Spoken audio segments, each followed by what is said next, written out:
Fala, meus caros, tudo bem? Esse é o Padocast número 25, eu sou Felipe Noronha e eu tô aqui na Central 3 pra arriscar, mas logo menos eu explico por que eu vou arriscar. Antes, não estou sozinho no nosso glorioso estúdio da Central 3, porque Leandro Amin me acompanha nessa manhã, apenas ele. E ele vai me explicar, pra gente começar o programa, nesse alto nível, né? Uma vinheta maravilhosa. Por que a escolha dessa música? Conte pra quem não reconheceu qual é e explique por que isso, Leandro. Bom dia. Bom dia. Canção da América, Milton Nascimento. Primeiro foi uma música... Essa música ficou identificada com o automobilismo de alguma forma na época, em 1994, né? Ela foi meio que... Disseram que era a preferida do Senna, tal, quando ele morreu, enfim. Mas a gente está ouvindo ela ao fundo, começou com ela, porque é amigo e coisa para se guardar do lado esquerdo do peito. E eu dedico essa música ao Vitor, né? Ao Vitor Martins, que eu já começo a ter dúvida, viu, Noronha? Se é nosso amigo mesmo, porque pode ser uma questão pessoal, né? Pode ser. Isso aqui é um programa profissional, tudo, mas é tanta falta seguida, assim, deixar a gente sozinho. Eu tô começando a achar que é alguma coisa pessoal, quero deixar publicamente no ar. A opção de vocês, se você for uma coisa comigo, viu, Vitor, eu posso me retirar, né? E vem alguém aqui, faz a mesa de som, põe um Louro José, pode ser. Um cachorro da TV Colosso, sei lá, e aí você desfruta do programa aqui com o Vitones. Eu acho incrível, eu não sei se existe um dia da semana conhecido por ser o das reuniões. Não, esse dia da semana é bom pra fazer reunião. Porque eu acho impressionante. Toda quarta-feira eu estava de mini-férias. A gente tem um conceito de mini-férias, né, André Amin? E voltei ontem ao trabalho. Primeira mensagem que eu recebo. Não, então, tem uma reunião amanhã. Um conceito alinhado com o novo governo. Exato. E a primeira mensagem é: tem uma reunião amanhã, mas toda quinta. Quinta, o dia mundial das reuniões, aparentemente. Vitor Martins novamente está em reunião.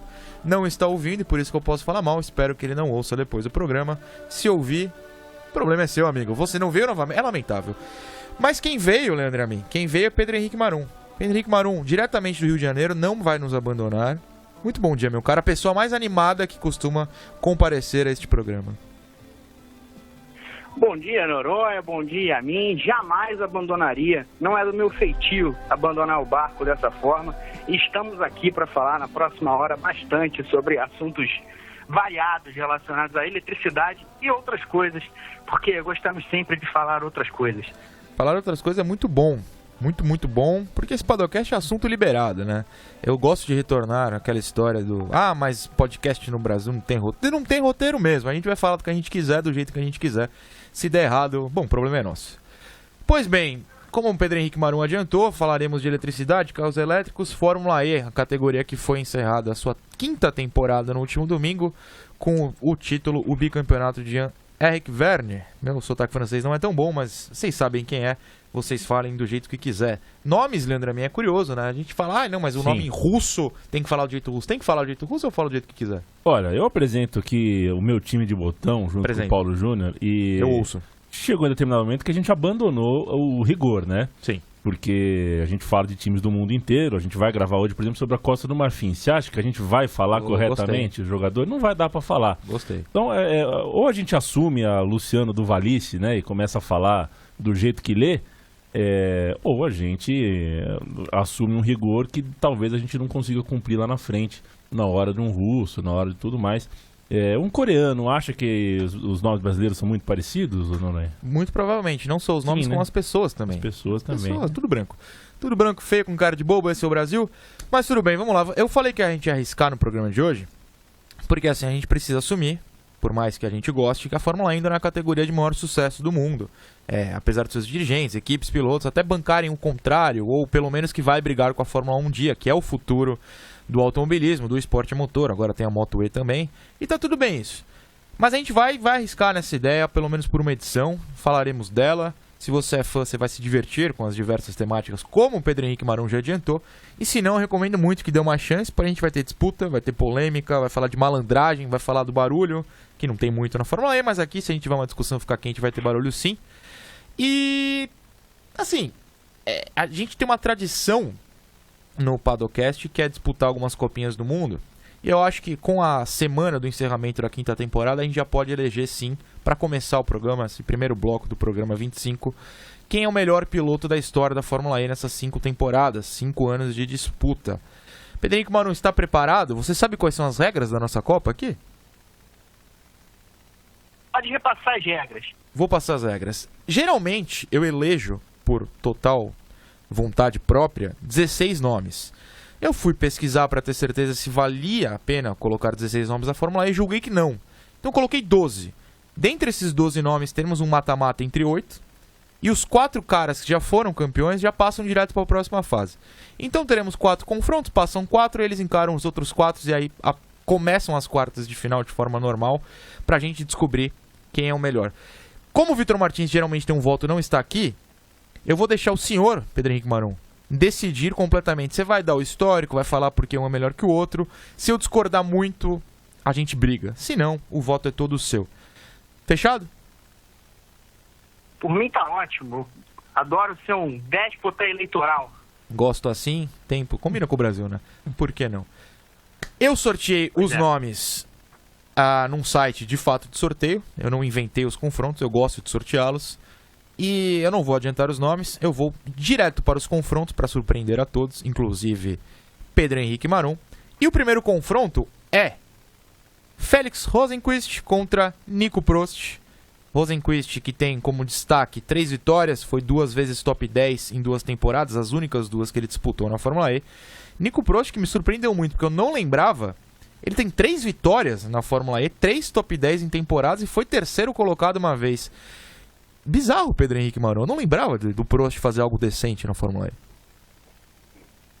Pois é, o Nicolas Prost, ele chegou a liderar a primeira temporada, depois que venceu em Miami, um pouquinho na etapa anterior ao marco da metade da primeira temporada.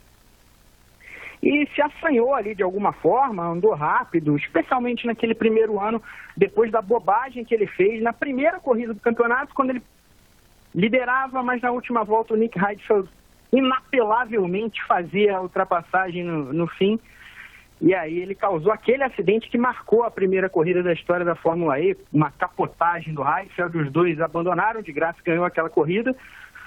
Ele acabou perdendo pontos importantes. Mas para mim essa é tranquila. O Félix Rosenqvist, ele é muito mais piloto, né? Chegou a ganhar provas na temporada passada, logo no começo do campeonato, depois fez pole, teve outra chance quando o carro da Mahindra deixou o sueco na mão. A Mahindra perdeu força na segunda metade do campeonato, como fez de novo esse ano, e ele acabou saindo da briga pelo título, mas é um piloto muito melhor, mostrou um nível de pilotagem muito acima. O Prost deu certo ali com a única grande fábrica que tinha uma equipe responsável naquela temporada, que era a Renault, né? Nem a Audi era a equipe de fábrica ali, ainda era a ABT.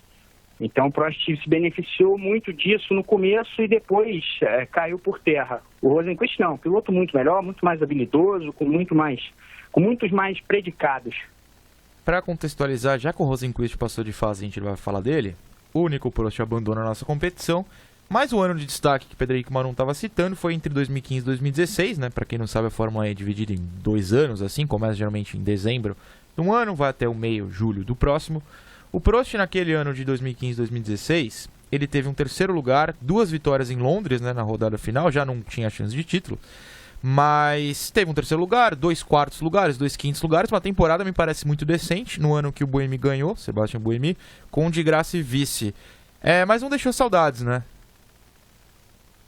Não deixa. Eu vou ser sincero para você, eu acho até que ele foi melhor na temporada 14 e 15, porque nessa o Buemi disparou e foi campeão com certa, não foi tranquilidade, que o de graça acompanhou até o fim, mas o carro ainda era muito melhor. E ele só foi conseguir vitória lá no fim do campeonato. Na temporada anterior não, ele disputou mesmo.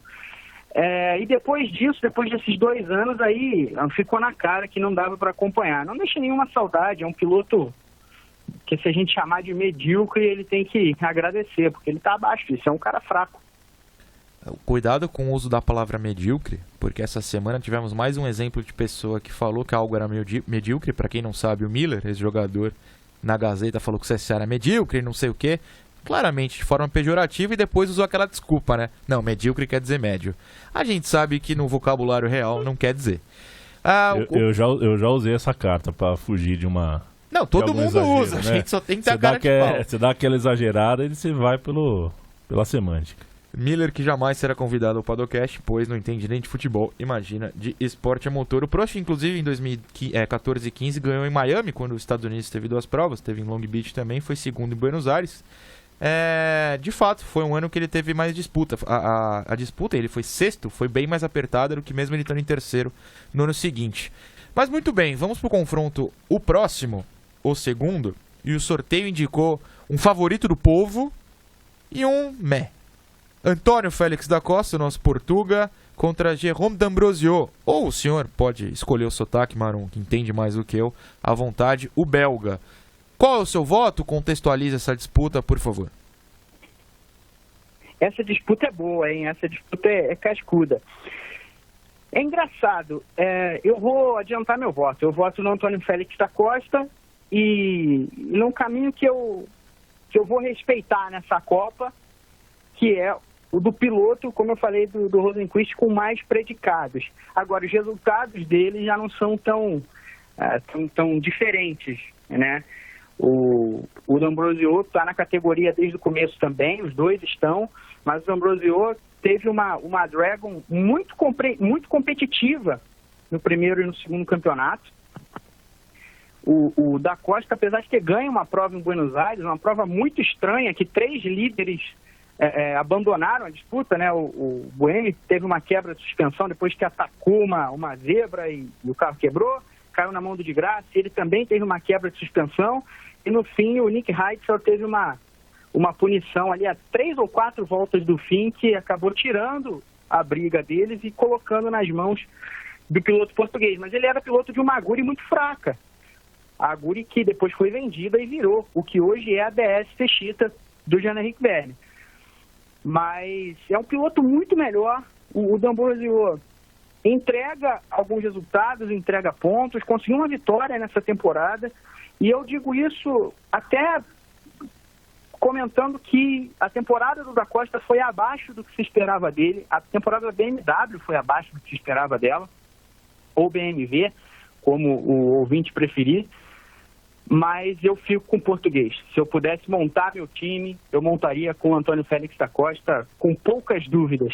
Você falou que ambos venceram corrida nessa temporada, eles venceram as 2 primeiras, né? O Félix da Costa venceu na Arábia Saudita a abertura, a segunda no Marrocos foi do D'Ambrosio, parecia que pintaria ambos na parte de cima da tabela, mas aí a gente não sabia que viriam 8, né? Corridas seguidas com vencedores diferentes, foram 8? Foram 8 seguidas, sim. Exatamente. E você falou também resultados, são muito parecidos. Aliás, Diga. Uma curiosidade, a vitória do D'Ambrosio, o D'Ambrosio tinha ganho uma corrida na primeira temporada em Berlim, quando o de Graça foi punido, né, desclassificado, na verdade, e o D'Ambrosio foi alçado à vitória. Mas essa de Marrakech foi a primeira corrida dele nesses 5 anos em que ele, de fato, recebeu a bandeirada vencedor. E recebeu a bandeirada vencedor por causa de Antônio Félix da Costa. Vamos lembrar, a BMW fez a sua melhor corrida do ano em Marrakech e partia para uma dobradinha tranquila, com os 2 pilotos se afastando do pelotão. Da Costa liderava e aconteceu algo parecido com o que teve com o Prost e Heidfeld, né? Porque o Alexander Sims tinha melhor ritmo já na metade final da prova, engatou para ultrapassar o da Costa, que se embananou para evitar a ultrapassagem, cometeu um erro grosseiro, bateu no companheiro, abandonou a corrida e o Sims acabou perdendo tempo, caindo para 4º. Foi a oportunidade que o D'Ambrosio teve de passar e ganhar a corrida. Em 2016, no México, o D'Ambrosio vence e também não foi com a bandeirada? Não, também não. Foi de Graça eliminado? No México, em 2016, foi o de Graça eliminado de novo. Foi sim. Então, porque eu tinha levantado aqui que o D'Ambrosio... Eu ia falar, os resultados são muito parecidos. O D'Ambrosio tem 3 vitórias, o Félix da Costa 2. E eu não lembrava que no México realmente tinha sido outra eliminação do nosso piloto brasileiro. Inclusive o D'Ambrosio, o Félix da Costa teve um 6º lugar esse ano. Acho que foi o melhor dele nessas temporadas. O D'Ambrosio já foi 2 vezes top 5. Ele tem um nível realmente muito parelho ao Portuga. Mas quem avança é o Portuga. Os senhores, se não gostarem, reclamem, claro, com o Pedro Henrique Marum, que é ele que manda nesta competição. Vamos para o próximo confronto, o terceiro das oitavas, entre Sunbird. Para quem não sabe, Sunbird, joguem no Google se você não conhece a cara dele. Existe na Red Bull um cover, um sósia de Sunbird, que brigou comigo na Fórmula 1 do ano passado, por isso encostei a sola do meu pé no box da Red Bull. A pintura é meio brilhante, eu não lembro a palavra certa, mas ficou bastante sujo. O homem ficou muito puto comigo, olhou com uma cara de nojo, pegou um balde e passou o pano na minha frente com uma cara de desprezo. Sunbird enfrenta... Estávamos juntos, Pedro Henrique Mauro estava ao meu lado. Essa história é real, ele não vai me deixar mentir. E ele enfrenta Robin ou Frins ou Frains. Qual o jeito certo de falar, mano? Eu costumo falar Frains. Então é Frains. Sunbird ou Frains. Mas o holandês é uma língua muito estranha, né? Verdade. Fale sobre ambos, por favor. Curioso, porque nessa temporada o Frains ganhou o confronto de boxe com o Sunbird, né? Os dois pilotos da Virgin esse ano. E o Frains foi o primeiro companheiro de equipe a superar o Bird. O Bird teve Jaime Alguersuari na primeira temporada, Jean-Éric Vergne na segunda temporada, José Maria Lopes na terceira e Alex Lin na quarta como companheiros. Venceu todos com alguma sobra. Esse ano foi batido pelo Robin Frains. Também impulsionado por uma vitória que ele perdeu, né? Foi punido em Santiago e acabou jogando a vitória fora. Jogaram a vitória dele fora, que seria a segunda seguida. Eu escolho o Bird. São 5 anos, vitória em todas as temporadas, brigou pelo título até o fim, em pelo menos 2. Apesar do Frains ter sido melhor esse ano, é um bom piloto, mas ele foi companheiro do Antônio Félix da Costa na Andretti antes, quando o Andretti já tinha a parceria da BMW, mas era um carro muito ruim, e foi superado pelo português. Ele conseguiu melhorar, ser melhor do que a Simona de Silvestro também, acho que na segunda temporada, se eu não estou enganado. Então é um bom piloto até, mas o histórico do Sunbird é bem mais completo na categoria, então fico até confortável de escolher o piloto, que também é piloto da Ferrari no WEC. O Frains, que teve seu melhor ano nessa temporada, 4º colocado, 2 vitórias, né? Ele venceu em Paris e Nova York, se eu não estiver falando uma bobagem enorme. E o Bird isso mesmo. foi 9º, mas venceu também, ele venceu a terceira corrida do ano, em Santiago. Mas ele é o maior vencedor entre os que nunca foram campeões, né? Ele tem 8 vitórias na categoria, ninguém chega nem perto entre os que não foram campeões. Então me parece muito justo esse avanço. No último confronto dessa primeira fase prévia, Mitch Evans contra Daniel Abt. Ou, não sei se o sotaque alemão me falaria de outra maneira, Abt, mas vamos de Abt. Mitch Evans ou Daniel Abt, por favor, Pedro Henrique Maron. Essa é muito boa. O Daniel Abt tem uma certa constância, né? Tá numa equipe grande da categoria desde o começo. Vamos lembrar, a Audi, o que é a Audi hoje era antes operado, ainda em algumas partes operado pelo pessoal da Abt Sportsline, que tem o pai do Daniel Abt como dono, né? É uma equipe que andou muito tempo no DTM, sempre parceira da Audi, então o Daniel sempre teve a Audi atrás dele na carreira. E ele fez uma carreira muito correta. Ano passado ele ganhou 2 corridas, impulsionou junto com o de Grassi, eles carregaram mesmo a Audi, que teve uma primeira metade do ano horrorosa. O Abt melhorou até antes do de Grassi. A Audi acabou sendo campeã de construtores. E esse ano, de novo, ele acabou alguns pontos atrás só, não venceu, mas foi o piloto que mais vezes pontuou na temporada. Ele pontuou em 11 das 13 corridas. E o Mitch Evans pontuou em 10 das 13 corridas. Foi o segundo que mais pontuou. Mas venceu prova, foi a pódio. Olha, o Evans andou na Jaguar, desde que a Jaguar entrou na categoria lá na 3ª temporada. A Jaguar teve dificuldade pegando o bonde andando. E o Evans sempre se destacou, né? Ele superou o Nelson Piquet na segunda temporada da Jaguar, né? Que foi a temporada passada, 17-18. E esse ano, enquanto o Piquet, depois de 6 corridas, foi demitido porque tinha 1 ponto, o Mitch Evans tinha 35. Para mim, foi o grande piloto dessa temporada atual, que terminou no fim de semana, em termos de desempenho. se a Jaguar continuar crescendo, vai brigar pelo título. É inacreditável que com o carro que ele teve, especialmente para classificação nessa temporada, lá no começo, ele tenha pontuado durante 7 corridas seguidas. Ele chegou a largar em 18º, 19º e sempre foi voltando para a zona de pontuação, chegou a largar em 12º para terminar em quarto. Mesmo em Nova York, ele largou na primeira corrida em 13º e terminou em segundo, fez uma corrida impecável. Então eu acho que o Evans tem mais condições de ser considerado um piloto de ponta. Apesar dos resultados mais consistentes do Abt, na minha equipe eu quero o Mitch Evans. Justíssimo. Você acaba de evitar um duelo entre de Grassi e Abt na próxima fase. Eles são companheiros de equipe, certo? Certo, desde o início. A única dupla que continua desde 2014. Então, você evitou esse duelo, você evitou uma rivalidade entre equipes, você foi muito simpático com ambos. A gente avança para as quartas de final e agora entre os campeões. São 4 campeões na história da Fórmula E. E em 2015 e 2016, como até acabei de citar durante um confronto anterior, o campeão foi Sebastian Buemi e ele vai enfrentar Felix Rosenqvist. Buemi tem como o grande destaque, obviamente, essa temporada de 2015 e 2016, mas é o atual vice-campeão. Ele acabou de ser vice, ultrapassando o Lucas de Grassi na etapa final, vencendo uma das provas em Nova York, sendo terceiro na outra, aproveitando que o de Grassi teve problemas na segunda, e foi vice. Ele tem resultados muito positivos, né? Apesar de nunca ter... Por exemplo, ele é há 8 ou 9 anos piloto reserva da Red Bull. Mas na Fórmula E ele consegue de fato se destacar. Acho que muito mais que o Rosenqvist, que só correu 2 temporadas. Acho que você vai concordar, mas te dou a palavra.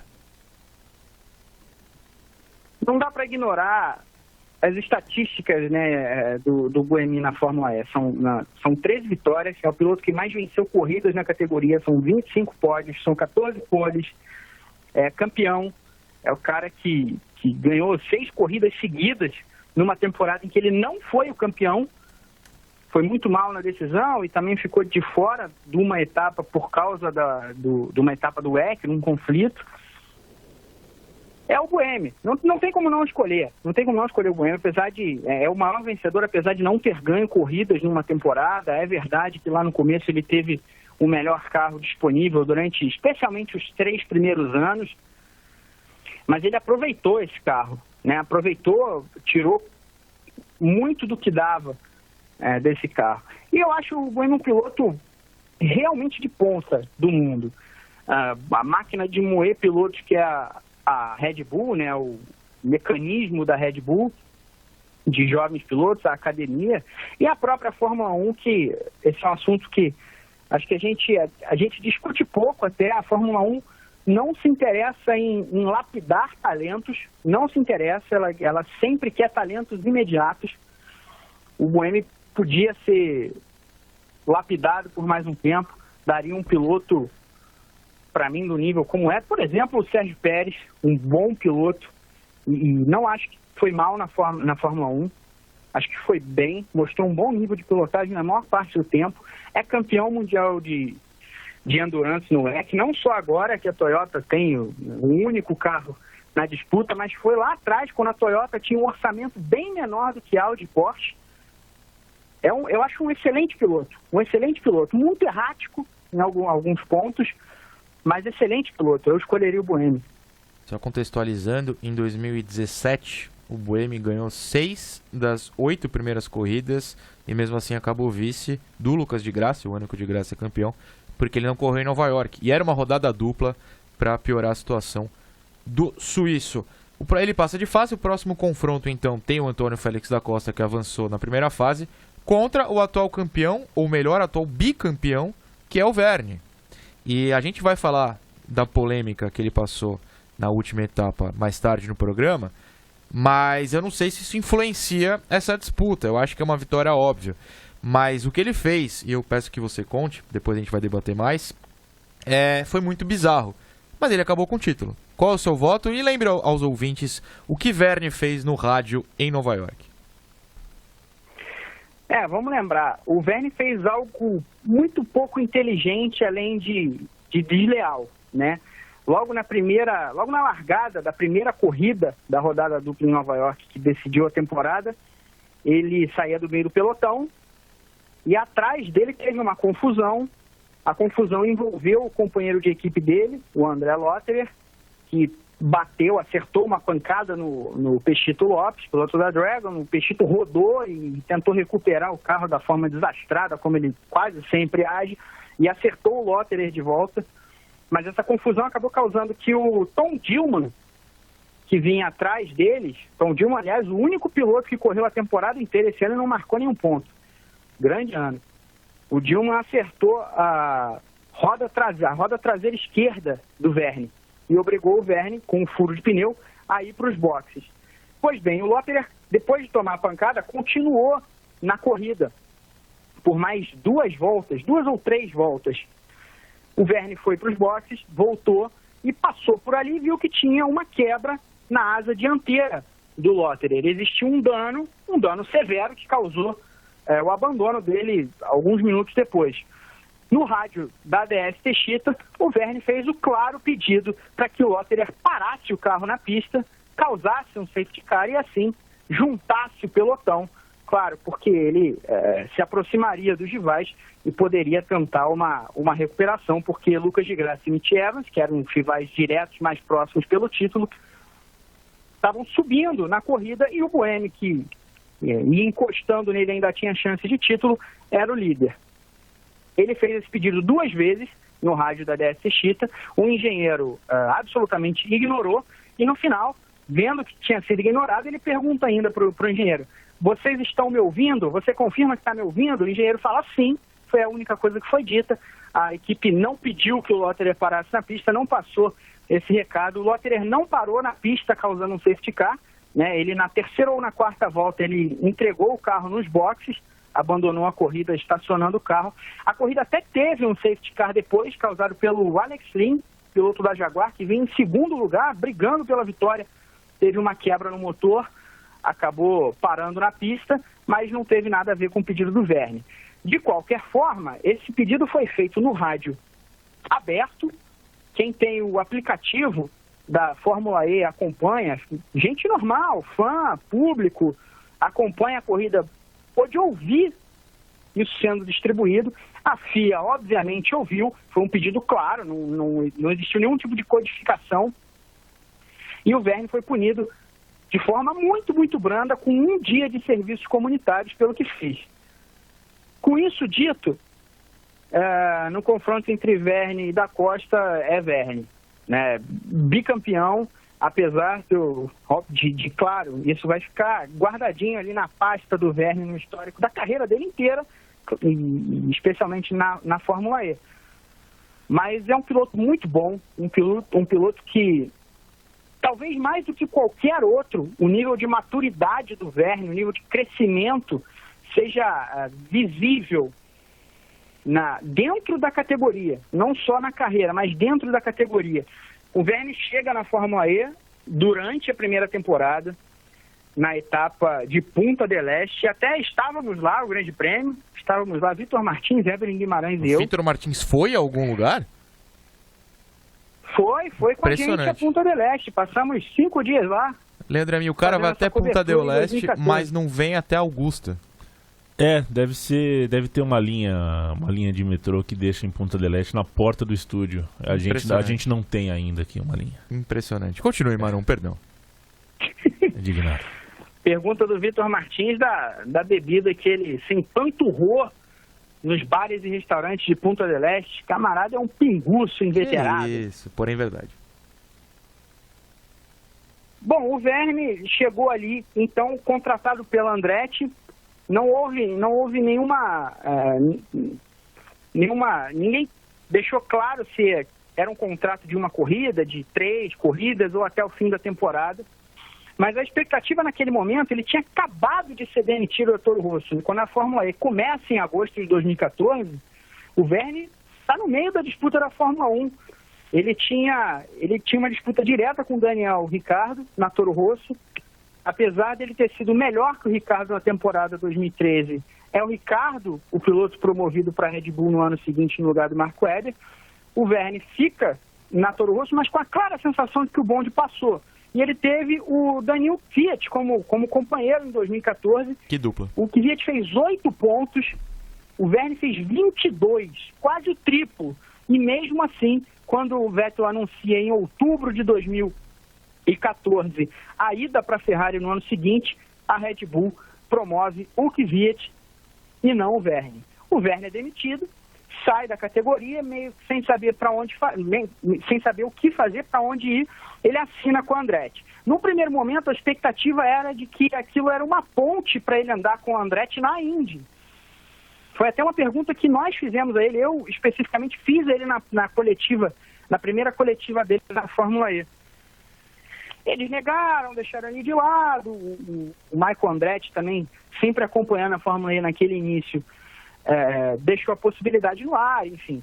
Mas o Vergne ficou, ele fez a pole naquela etapa, não ganhou, ele fez a pole mais 2 vezes naquela primeira temporada, que ele foi até o fim com o Andretti. Mas mostrou muito do piloto da Fórmula 1. O cara que era rápido, que tinha predicados, tinha habilidades evidentes, mas muito errático, se desconcentrava muito fácil, acabava cometendo erros muito simples e passava do ponto. O mesmo foi visto na segunda temporada dele, quando ele pulou para a Virgin. E aí, quando a Techeetah comprou a Aguri para disputar a terceira temporada e contratou o Vergne como seu piloto principal, ao lado dele, então, era o Ma Qinghua, piloto chinês, que tem um histórico lamentável na Fórmula E, em monopostos em geral. O Vergne era, de fato, o capitão daquela equipe, né? Era o cara que ia ancorar o projeto.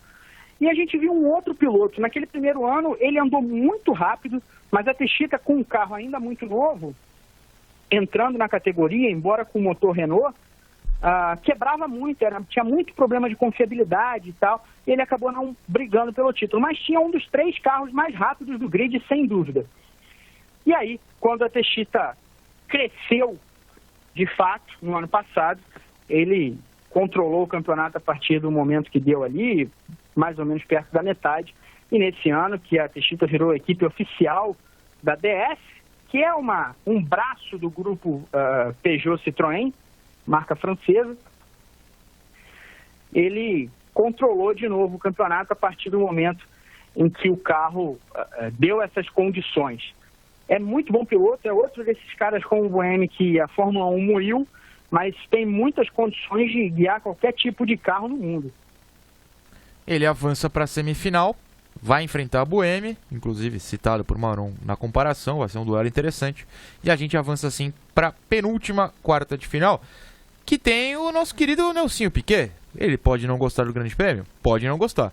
Mas ele foi o campeão inaugural da Fórmula E, demitido esse ano depois de 6 etapas. Segue na Stock Car, ou verei ou não a partir da próxima sexta-feira, quando estiver em Santa Cruz do Sul. E ele encara Sunbird. Eu confesso que eu não sei quem vai vencer esse duelo, Maron. Esse você vai me surpreender com qualquer resposta que der.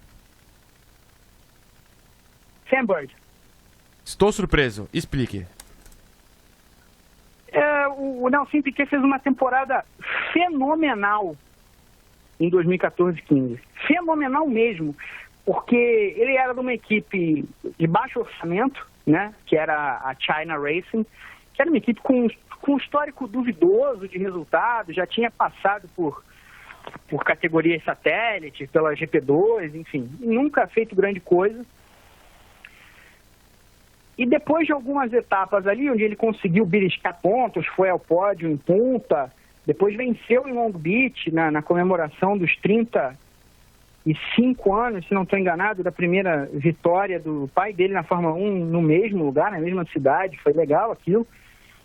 Piquet foi campeão com muita justiça, venceu também em Moscou, foi campeão com muita justiça naquela primeira temporada. A China foi passando por modificações, foi comprada pela Next EV, né, que é também uma startup do ramo da eletrificação lá na China. Logo em seguida, na temporada seguinte, a Next EV foi comprada pela NIO, que é quem hoje assumiu a equipe e anda no fim do pelotão. Mas naquele ano, o Piquet conseguiu fazer as coisas acontecerem. Os companheiros dele com resultados lamentáveis e ele sendo campeão. Aquilo foi muito impressionante. Mas depois disso, ele deixou muito a desejar. Deixou muito a desejar, mesmo com... E eu não digo nem pelos resultados gerais, porque, de fato, a equipe caiu muito dali em diante. Mas ele perdeu na comparação dos boxes para o Oliver Turvey na temporada seguinte, e nas duas últimas foi... Na 17-18 ele perdeu para o Evans, e nessa ele estava sendo massacrado e guiando muito mal. Já na segunda metade do ano passado ele guiou muito mal. É um nível de pilotagem que a gente não viu do Bird. O Bird sempre manteve o chão, vamos dizer, do nível do Bird, sempre foi bem mais alto, sempre esteve mais acima do que o chão, do que o pior desempenho que a gente viu no Piquet. O pior desempenho que a gente viu no Piquet foi muito ruim, apesar do melhor ter sido muito bom. Só que ele passou 4 anos deixando a desejar no nível de pilotagem dele. Isso vem desde 2015. É muito pesado. E ele gastou uma ficha na categoria, porque ele foi para uma equipe maior, foi para uma fábrica, e as coisas não aconteceram. Ele estava guiando muito mal. Então, por isso, eu escolho o Sam Bird. Só, já que o Piquet abandona a competição nesse momento, naquele primeiro ano, 2014, 2015, ele terminou todas as provas que ele chegou ao fim no top 10. O pior resultado foi um 8º e teve um 7º, mas venceu duas vezes terceiro, 2 vezes quinto, 1 vez quarto, 1 vez segundo. Só abandonou na Malásia. Assim, foi um ano muito bom e ganhou apertado, ganhou de 1 ponto, 144 a 143 do Buemi, que até venceu mais corridas, venceu 3, mas não foi tão constante. Não sabemos o que aconteceu com... Ele fez 144 pontos. Sim. Desculpa. Ele fez 144 pontos dos 152 da equipe. É uma diferença gigante ao companheiro. Não sei o que aconteceu com ele, na Stock também não tem andado bem desde que entrou, até o chefe da equipe, a Full Time, já falou pra mim, Maurício Ferreira, é uma aposta, apesar do valor ser alto, não tem rendido, mas ele tem melhorado, ele tem andado alguns treinos no top 10, pontuou mais essa temporada do que pontuou na passada, por exemplo, e a gente mal começou. Talvez ele volte a andar bem, veremos. E o duelo final dessa fase é Lucas de Grassi, campeão também da categoria 2016-2017, que pega o Mitch Evans. Essa você não vai me surpreender, eu sei quem vai passar, mas eu dou volta a você. Como eu falei, eu me tornei fã do Evans nessa temporada, pelo nível que ele mostrou, né? Mas não tem fã, assim, deixar claro, fã não é que eu torço pro Evans, não, jamais. Sou incapaz de demonstrar torcida num esporte individual. Incapaz. Mas nem em Olimpíada? Por exemplo, no judô olímpico você não torce num esporte individual?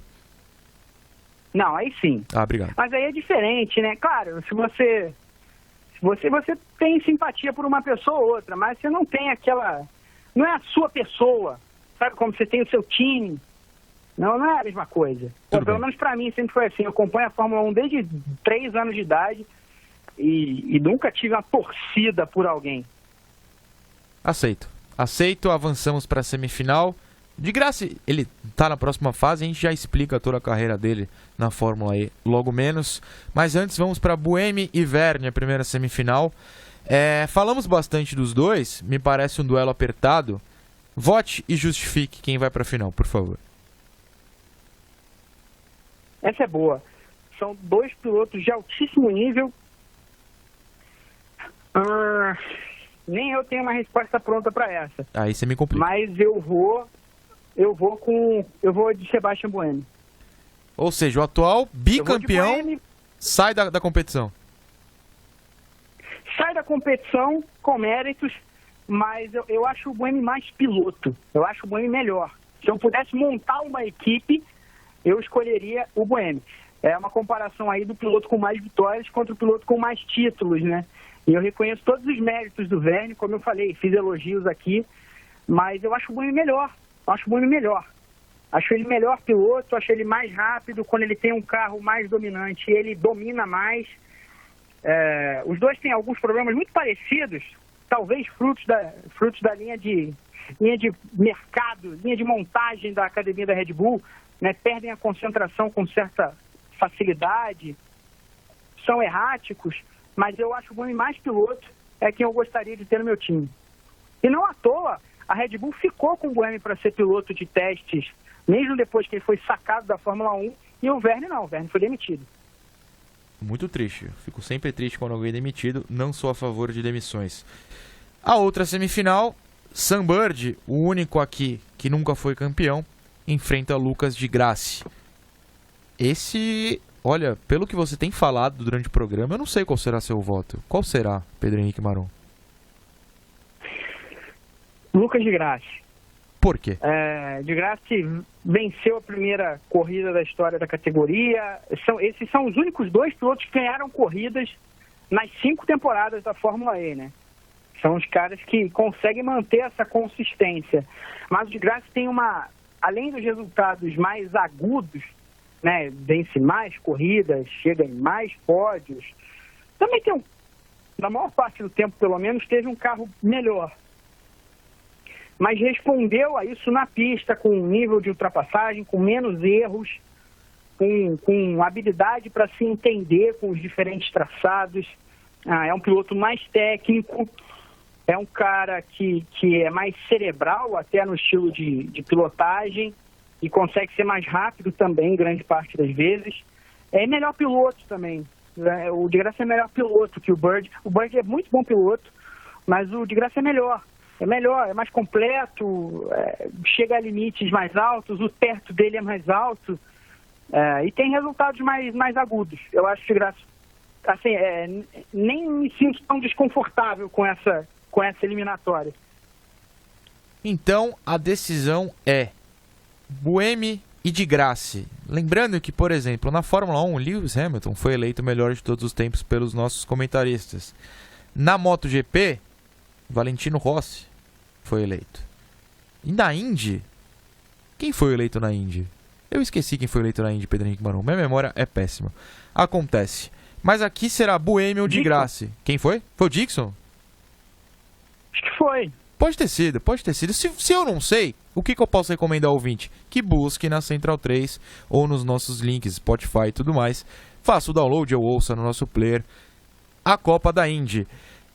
Até serviu para manter uma surpresa. Maravilhoso, hein? Olha só, fantástico. Buemi ou de Grassi, qual dos dois se junta a esse hall maravilhoso de campeões? O Buemi é o piloto que tem mais vitórias, o de Grassi é o piloto que tem mais pódios, né? São 30 contra 25. 30 está mais de metade das corridas da Fórmula E. De Grassi foi ao pódio. Esse é um número forte, hein? Isso é muito interessante. Eu acho que o de Grassi foi melhor piloto na Fórmula E por mais tempo, mas eu mantenho o voto que eu dei contra o Vergne e grande parte da justificativa. O Buemi atinge tetos mais altos. É um piloto que, como eu, tem gente que prefere o conservadorismo na hora de escolher, né? Consegue... mas você é ousado. Mantém o que consegue garantir. Eu não. Eu atiro pro céu. Mora no Rio de Janeiro, Sabe? faz sentido Então essa referência, parabéns. Exatamente. Eu vou para as estrelas. Então eu quero o piloto que me dá mais condições de ganhar corridas, o cara mais rápido. E esse cara, apesar de ter feito 2 temporadas abaixo, apesar dessa temporada ter sido vice-campeão, mas a primeira metade dele no ano foi bem abaixo da crítica, por isso quando eu dei nota para ele na avaliação do Grande Prêmio, que os leitores podem ver também, nos últimos 2 dias, metade do grid ganhou as notas na quarta-feira, metade hoje. O Buemi não ganhou nota alta, apesar de ser vice-campeão, mas para o meu time eu quero Sebastian Buemi. Eu acho excepcional o piloto, excepcional. Olha, parabéns, Pedro Henrique Maron, você foi o que mais me surpreendeu aqui nessas Copas que a gente faz no podcast. Na primeira eu não achei que o Hamilton, apesar de ser completamente merecido, venceu. Na da moto era um pouco mais óbvio. Nessa aqui eu apostava no Vergne, depois quando a final se tornou Buemi de Grassi, eu apostava no de Grassi e o senhor deu a vitória ao Buemi. Estou surpreso, porém não desapontado. Estou muito feliz, sua participação sempre fantástica. Parabéns a Buemi, parabéns à Suíça, que tem mais um título mundial. Tirando o Federer, quem que a Suíça ganha título mundial? Você vê que o tênis não tem mundial. Eu não sei o que a Suíça já ganhou na história. A Suíça tem um ski cross country. Verdade. No Mundial de Inverno, não tem? Deve ter ganho lá. Tem, eu não sei. Coisa de neve eu não acompanho. Só gosto quando pessoas caem e formam vídeos bacanas de quedas. Mas a gente vai continuar então debatendo. Fim da Copa, parabéns Buemi, parabéns Suíça, parabéns Federer, que perdeu o Wimbledon, mas ganha na Fórmula E. Porque ele acompanha, vocês sabem. Ganha nossos Federer corações. ganha também nossos corações. Federer, que é ouvinte aqui da Central 3, ouve o Padocast toda semana, faça que nem ele. E Pedro Henrique Marum me sugeriu um tópico, que inclusive batiza este programa, que é bênçãos e maldições da Fórmula E. E a principal, a gente vai descobrir se é uma bênção ou uma maldição, é esse rodízio de vencedores que ocorreu esse ano. É o maior rodízio de vencedores do mundo do esporte a motor.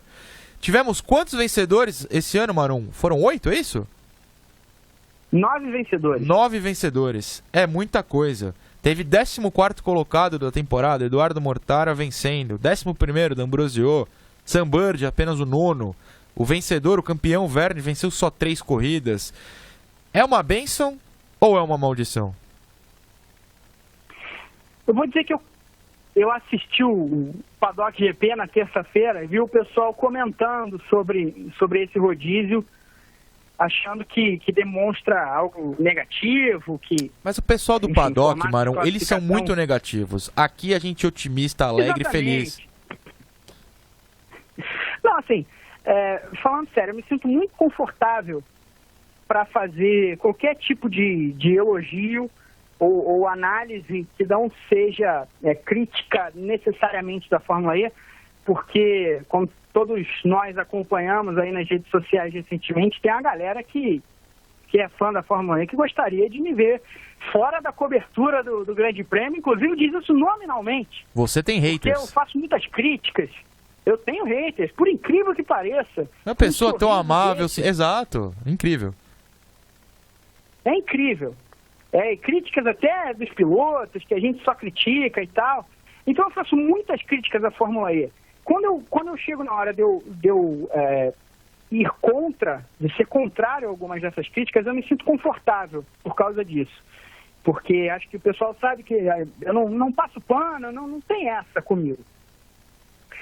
Então, eu considero uma bênção as 9 vitórias, 9 pilotos diferentes, 8 equipes diferentes vencendo em 3 etapas. 8 equipes de 11 venceram no campeonato. Pro povo tem uma que, desculpa até te que- cortar, mas pro povo que ama a Fórmula 1, por exemplo, é algo impensável. 8 equipes vencerem no mesmo ano. Pra mim é algo que é uma bênção de fato.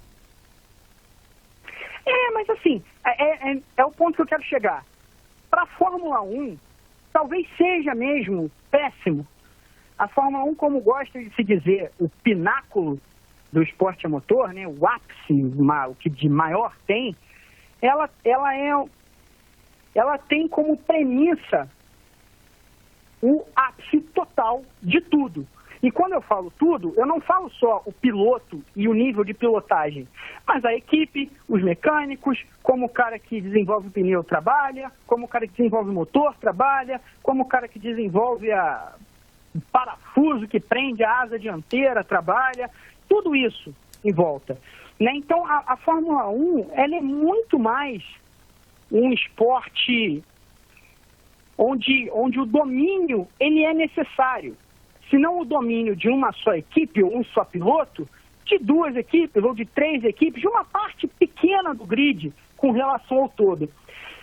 E aí entra no que eu discordo muito de certas críticas à Fórmula E, porque eu acho que as críticas algumas críticas da Fórmula E, algum tipo de crítica à Fórmula E, ele perde de vista que a Fórmula E não é o mesmo que a Fórmula 1, ou que a Indy, ou mesmo que a MotoGP. Ela não quer ser, ela não foi criada para isso. A Fórmula E, ela é entretenimento. E ela vai trabalhar, dizer que ela tem que ser mais voltada para o merecimento, eu até entendo você preferir o merecimento. Só que eu entendo o seguinte, dizer que a Fórmula E é entretenimento demais, dizer que tem que parar com isso, assim como dizer que tem que parar de correr em circuito de rua, porque esse é o conceito da categoria, levar a corrida para perto do público, é dizer que no futebol o meio de campo tem que passar a poder jogar com a mão. Né? Agora eu posso poder jogar, o cara pode jogar com a mão. O camisa 10, esse cara, como diz ainda, o pessoal nos Estados Unidos ainda diz, né? Tem gente que fala, o ruim aí do futebol é que não pode usar a mão. Quer dizer, quando a gente escuta isso, ou qualquer pessoa que minimamente entenda o jogo, a importância do jogo, você sabe que isso é absurdo. É uma crítica completamente fora do ponto, é fora do propósito, porque o conceito do jogo não é esse. E o conceito da Fórmula E não é o mesmo que da Fórmula 1. A Fórmula E, ela é absolutamente um entretenimento. As equipes e as montadoras que entram nela sabem disso. Vão tentar, claro, puxar sempre para o lado do merecimento para equilibrar, mas elas entendem que essa não vai ser a Fórmula E, nem a curto, nem a médio, só a longo prazo se mudar completamente o corpo diretivo da categoria, mas completamente mesmo. Porque até o presidente da FIA, né, o Jean Todt, gosta de como a coisa é feita. Ele jamais deixaria que certas coisas que acontecem na Fórmula E acontecessem na Fórmula 1. Então elas não foram criadas para a mesma coisa, o conceito não é o mesmo, elas não são tratadas iguais pelo órgão regulador do esporte e elas não nasceram para ser iguais. E não é assim que funciona. Então, essa é a minha opinião. Para a Fórmula E, o formato de classificação que dificulte a vida dos melhores colocados do campeonato, dos líderes, é positivo para a categoria, porque cria essa paridade de resultados entre equipes e pilotos, porque faz com que diferentes pessoas consigam ganhar, consigam aparecer no topo do pódio, porque a arte lá da categoria vai dizer que, né, olha, que maravilha, 7 vencedores em 7 corridas. E é isso, a Fórmula E, ela é muito mais entretenimento do que a Fórmula 1. Quando eu critico, quando eu faço críticas que ela deve se levar mais a sério, a crítica é dentro dessa realidade. Não é porque ela é entretenimento que ela precisa ser varziana, né? Ou precisa ser perigosa para a saúde dos pilotos. Ela precisa crescer dentro do seu propósito, mas precisa ser dentro do propósito que ela tem. Inclusive, eu não poderia falar melhor, eu concordo. Eu vou na linha contrária, como você foi, do que o pessoal falou no paddock, criando uma rivalidade entre paddockete e paddock, mas porque, não só porque eu já conversei com você, tipo, eu fiz várias etapas dessa temporada com você, da Fórmula E, mas também porque, por cobrir a Stock Car, eu falo com o Kaká Bueno. Pra quem não sabe, o Kaká foi vice-campeão esse final de semana do Jaguar Trophy, o Sérgio Gimenez foi o campeão, e é uma categoria que corre ao lado da Fórmula E. Ele me passou a entrevista, uma entrevista longa até que eu fiz com ele, esses pontos de como é mais entretenimento, como é pra chamar o público pra perto, e por isso que não vai sair das pistas apertadas, mas que precisam ser na rua. Ele meio que abriu minha mente sobre isso. Então eu concordo muito com o que você disse, que de fato é um entretenimento acima do resto. Não precisa ser várzea, apesar da várzea ter o seu quê de entretenimento também. Mas, assim, não precisa abandonar raízes. Viva a várzea. Perfeito. Mas dá pra melhorar. Alguns leves pontos, ao menos. Dá para melhorar, e eu acho até que a gente pode discutir o formato de classificação, como o pessoal estava discutindo no paddock. Qual seria a sua sugestão? Um formato de 4 grupos. Eu acho difícil porque, por exemplo, colocar 22 pilotos na pista para fazer uma pré-classificação ou até a classificação inteira, eu acho impossível na Fórmula E. Acho impossível. Quem acompanhou os treinos livres do fim de semana agora em Nova York, viu isso. Quando chegou ali na happy hour, né, nos últimos 5, 6 minutos do treino livre, especialmente dos 2 primeiros, não tinha volta rápida, porque não tinha espaço na pista. Não tinha espaço. Com 22 carros nessas pistas, não tem espaço. Não tem como. Não tem como. Então você precisa dividir. Talvez 4 grupos seja muito? Talvez. De repente um formato mais parecido com o da Indy possa ser utilizado, dividir 2 grupos de 11, colocando os... Mas assim, de novo, eu acho que os primeiros colocados do campeonato têm sim que ser atrapalhados. Tem sim que sair do lugar mais difícil. E o formato tem que acompanhar, o formato da corrida é que tem que se moldar a isso, para que a corrida não seja perigosa, para que as ultrapassagens possam ser feitas, para que a estratégia possa ser utilizada, para que não precise ultrapassar só com porrada. Mas esses caras precisam ter a vida dificultada sim.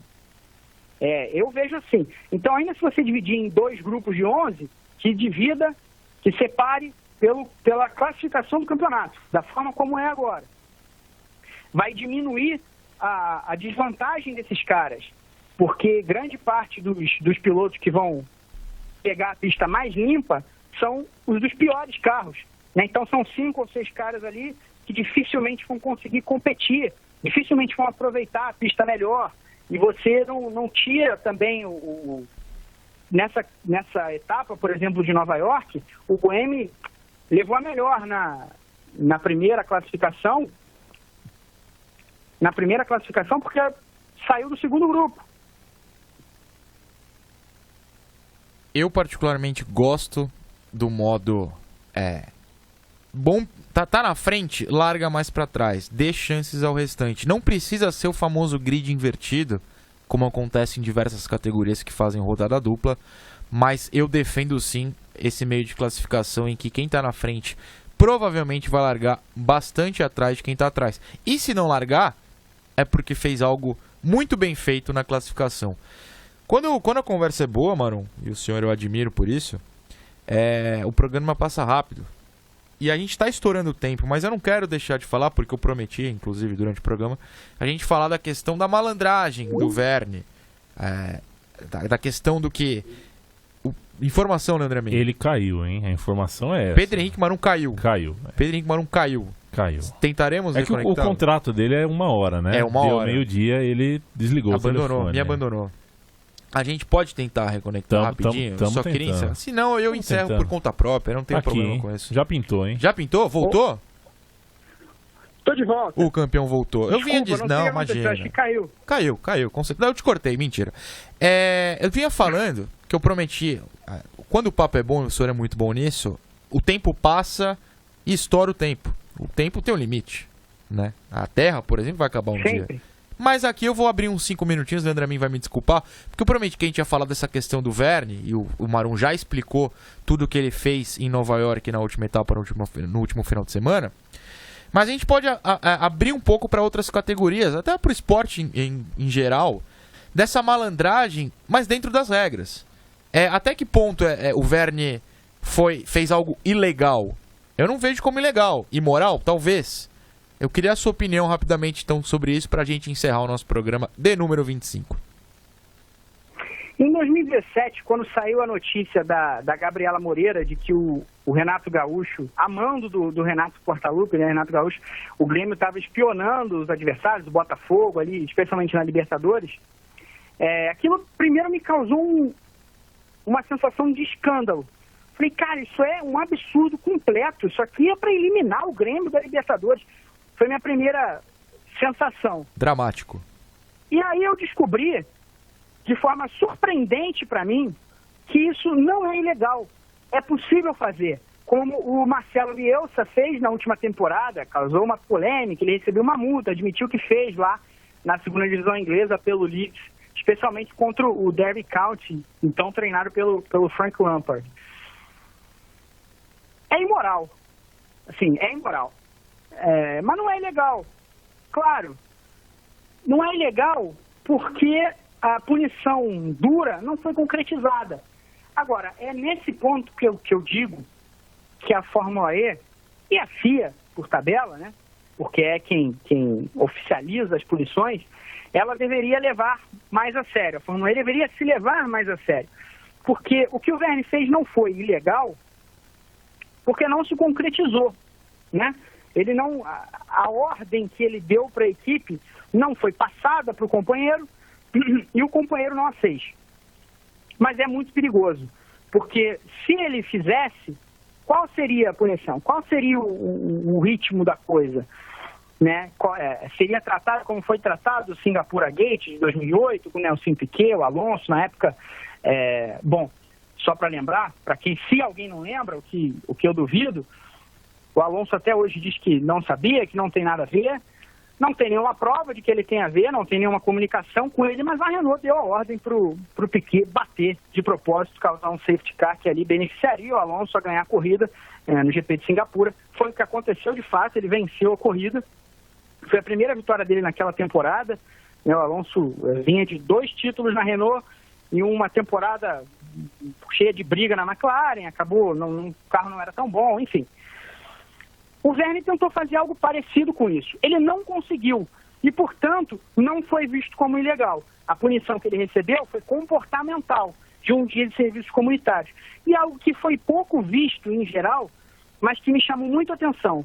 Na justificativa dos comissários da FIA para dar a punição ao Vergne, eles dizem que o Vergne justificou a eles o pedido, ele assumiu o pedido e justificou como um medo por segurança, porque o Lotterer estava com uma asa quebrada e podia sofrer de alguma forma, aquilo podia quebrar o carro dele, sobrar na pista e bater em alguém, enfim. E na entrevista que ele deu subsequentemente para a versão europeia do motorsport.com, ele não falou isso. Ele falou, não, eu fiz sim, isso é normal no esporte, todo mundo faz, faria de novo e querem me punir, beleza, eu me aceito, ainda se pôs como mártir, né, como candidato a mártir. Falou, se é para me punir, para que todos parem de fazer, por mim tá ótimo, eu aceito a punição e tudo mais.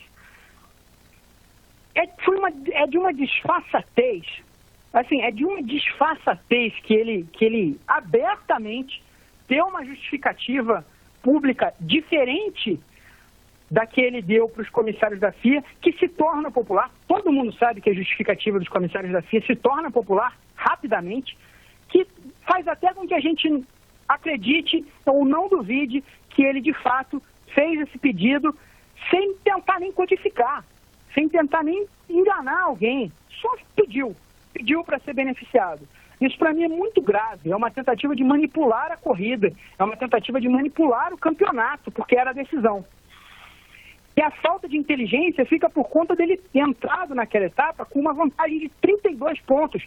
E os rivais próximos deles, mais próximos, não estavam na ponta, né? Estavam tentando entrar no top 10. O Evans até conseguiu ser segundo, de graça foi quinto ou sexto, acho que quinto, mas não marcaram pontos suficientes para ameaçar no domingo. E o Buemi estava 54 pontos atrás, fez a pole, ficou 51 pontos atrás e estava ganhando, mas assim, a vantagem dele, a chance que ele tinha de ser campeão era um milagre. Então, não tinha necessidade disso, não tinha necessidade de sujar a sua própria decisão, a sua própria conquista de título ao tentar fazer uma coisa assim. E mesmo que tivesse necessidade, é feio, né? Fica manchado. Quando o de Graça bateu no Buemi na primeira volta em Londres, na segunda temporada, naquele momento, porque o Buemi tinha o melhor carro, largava na ponta, o de Graça em segundo, e se ele vencesse a corrida era campeão, o de Graça bateu, aquilo foi criticado, a discussão ficou, né, na cara, o de Graça se defendeu, falou que não bateu de propósito.